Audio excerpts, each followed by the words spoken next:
Sir, বিমান তো আকাশে উঠছে না, মনে হচ্ছে বিমানটা মাটিতে পড়ে যাবে। পরক্ষণেই কন্ট্রোল রুম থেকে অর্ডার আসলো, তুমি তাড়াতাড়ি সিট ইজেক্ট করে দাও। কিন্তু ফ্লাইট লেফটেন্যান্ট তৌকির তা করলেন না। শেষ মুহূর্ত পর্যন্ত চেষ্টা করেছেন বিমানকে আকাশে রাখতে। সবশেষ মাইলস্টোন স্কুল অ্যান্ড কলেজে গিয়ে বিমানটি আঘাত হানে এবং শেষ নিঃশ্বাস ত্যাগ করেন ফ্লাইট লেফটেন্যান্ট তৌকির আহমেদ। সবাই ভাবছে ফ্লাইট লেফটেন্যান্ট তৌকির আজ মারা গেছে, কিন্তু আমি বলবো না, তিনি আজ মারা যাননি।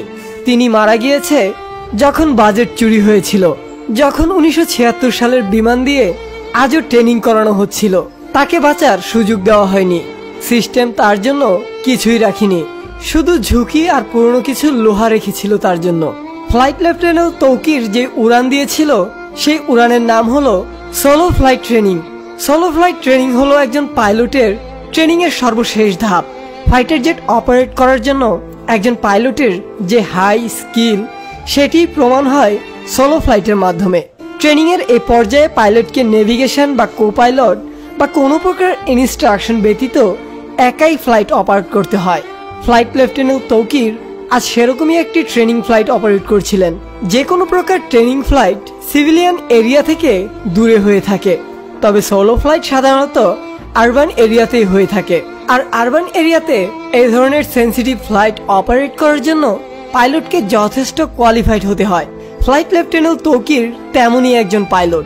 ট্রেনিং এর লক্ষ্যে তৌকির তার F-7 বিমান নিয়ে কুর্মিটোলার পুরাতন এয়ারফোর্স বেস থেকে টেক অফ করে এরপর উত্তরা, দিয়াবাড়ি, বাড্ডা, হাতিরঝিল, রামপুরার আকাশ জুড়ে তিনি উড়তে থাকেন। তবে কিছুক্ষণের মধ্যেই তিনি বিমানে কিছু সমস্যা আজ করেন। কন্ট্রোল রুমে রিপোর্ট করে জানান যে তার বিমান আর আকাশে ভাসছে না, মনে হচ্ছে বিমান নিচের দিকে পড়ে যাচ্ছে। কন্ট্রোল রুম থেকে ইনস্ট্যান্ট রেসপন্স করে ইজেক্ট করার জন্য জানানো হয়, কিন্তু সংশ্লিষ্ট কর্তৃপক্ষের সাথে কথা বলে যতটুকু জানা সম্ভব হয়েছে, ফ্লাইট লেফটেন্যান্ট তৌকির শেষ মুহূর্ত অবধি চেষ্টা করে গিয়েছেন বিমান বাঁচানোর জন্য। তিনি বিমানটিকে সর্বোচ্চ ম্যাক স্পিডে তুলে বেসের দিকে ছুটতে থাকেন। এর মধ্যেই কন্ট্রোল রুমের সাথে পাইলটের যোগাযোগ বিচ্ছিন্ন হয়ে যায়। তার ঠিক 1 থেকে 1.5 মিনিটের মধ্যেই বিমানটি নিয়ন্ত্রণ হারিয়ে উত্তরা মাইলস্টোন স্কুলে বিধ্বস্ত হয়।